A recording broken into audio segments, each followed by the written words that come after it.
Ruby एक fashion designer थी और नितिन एक कंपनी में सेल्स मैनेजर का काम करता था। रूबी और नितिन एक दूसरे को कॉलेज से जानते थे और एक दूसरे से प्यार करते थे। उनके रिलेशन को लगभग 6 साल हो गए थे और अब रूबी नितिन से शादी करना चाहती थी।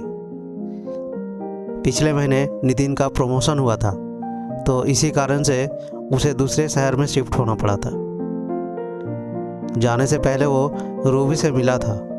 रूबी बहुत उदास थी कि अब वो दोनों मिल नहीं पाएंगे, लेकिन रूबी ने नितिन को कभी मना नहीं किया। जाने से वो चाहती थी नितिन अपने करियर में आगे बढ़े और यही सोचकर उसने खुशी खुशी नितिन को जाने दे दिया। वो दोनों एक दूसरे को रोज़ फ़ोन करते थे और घंटों बातें करते थे। रूबी उससे उसके नए काम, नई जगह के बारे में पूछती रहती थी। सब कैसा है उधर, वो समय पर खाना खाता है या नहीं, काम पे ध्यान रखता है या नहीं। रूबी से उसका सब कुछ पूछती थी। 1 साल अच्छे से बीत गए थे, लेकिन फिर कुछ ऐसा होने लगा कि रूबी बहुत परेशान रहने लगी। नितिन ना तो खुद रूबी को फ़ोन करता था और जब रूबी फ़ोन करती थी तो ये बोलकर फ़ोन रख देता था कि वो काम में व्यस्त है। रूबी को समझ नहीं आ रहा था कि नितिन ऐसा क्यों कर रहा है। भले कितना भी काम क्यों ना हो, 5 मिनट तो मुझसे बात कर ही सकता था। 1 महीना ऐसे ही चलता रहा। फिर रूबी थक कर नितिन को फ़ोन करना छोड़ दिया और नितिन को तब उसे खुद से फ़ोन करना ही नहीं था। कुछ दिन ऐसे ही बीत गए तो रूबी ने खुद फ़ोन किया। नितिन को उसने फ़ोन नहीं उठाया। रूबी ने उसे 4-5 बार फ़ोन किया, फिर वो उसने फ़ोन नहीं उठाया और ना ही उसने बाद में खुद रूबी को फ़ोन किया। रूबी बहुत परेशान हो गई थी। वो सोचने लगी कि सच में नितिन काम में व्यस्त रहता है कि कुछ और बात है। कुछ दिनों बाद रूबी अपने काम से छुट्टी लेकर नितिन को बिना बताए उसके मिलने चली गई। रूबी को नितिन का पूरा पता मालूम था कि वो कहाँ रहता है। रूबी रात के समय नितिन के घर पहुंची थी। उसने देखा कि नितिन के घर पर ताला लगा हुआ है। उसने नितिन को फ़ोन किया, लेकिन हमेशा की तरह नितिन ने रूबी का फ़ोन नहीं उठाया। फिर रूबी ने नितिन को मैसेज किया कि मैं तुम्हारे घर के बाहर खड़ी हूँ, तुम कहाँ हो। थोड़ी देर बाद नितिन ने फ़ोन किया और उसे बहुत डांटा कि तुम बिना बताए क्यों आ गए इधर, किसने बोला था तुम्हें इधर आने को, और फ़ोन रख दिया।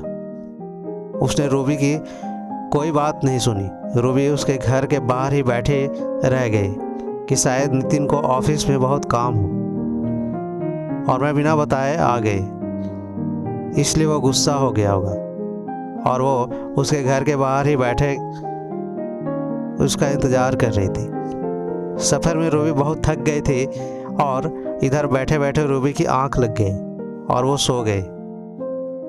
सुबह उसकी आंख खुली तो उसने देखा कि नितिन अभी तक घर पर नहीं आया। उसने फिर से नितिन को फ़ोन किया। फ़ोन उठाते ही नितिन बोला, क्या है, तुम मुझे बार बार फ़ोन क्यों करती हो।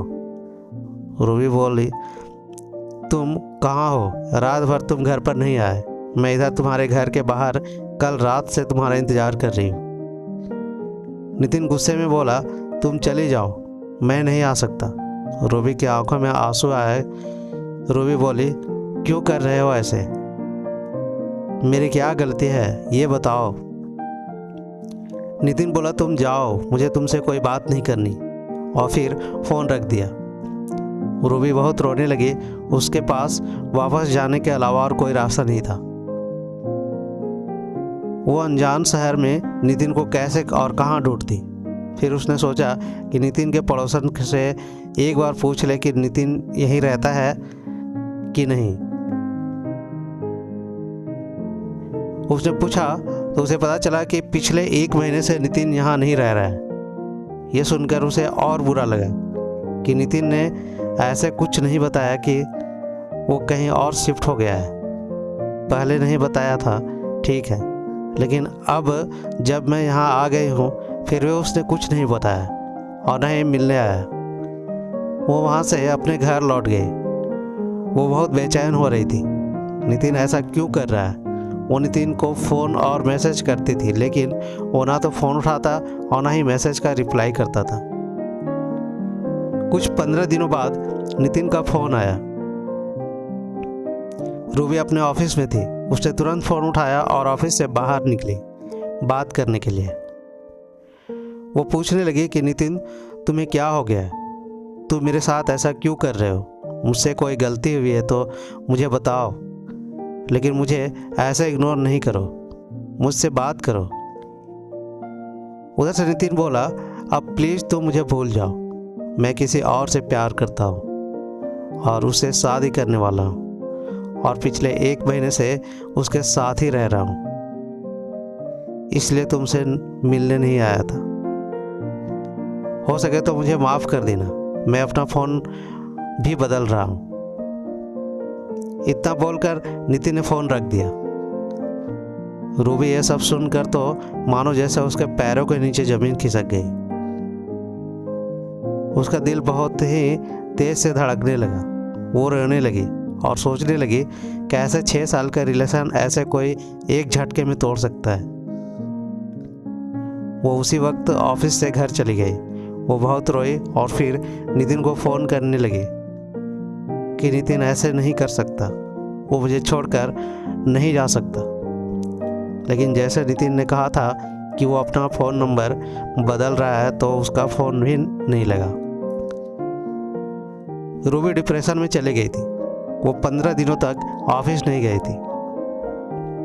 उसे रोज़ ऑफिस से फ़ोन आते थे। ऑफिस में उससे बॉस ने उसे बोल दिया कि ऐसा ही कुछ दिनों तक चला तो उसे अपनी नौकरी से खोनी पड़ी। फिर कुछ दिनों बाद रूबी ऑफिस जाने लगी, लेकिन काम में उसका ध्यान नहीं रहता था। 5 महीने हो गए उस बात को। अब रूबी धीरे धीरे संभल रही थी। नितिन ने फिर कभी रूबी को फ़ोन नहीं किया, ना रूबी ने फिर कभी उसे फ़ोन किया, और इस तरह से दोनों का प्यार धीरे धीरे खत्म हो गया। तो ये थी आज की ये प्रेम कहानी। कैसी लगी अपने दोस्तों के साथ शेयर कीजिए और साथ ही साथ चैनल पर नए हैं तो सब्सक्राइब भी कीजिए। मिलते हैं एक ऐसा ही नई कहानी के साथ, तब तक के लिए धन्यवाद।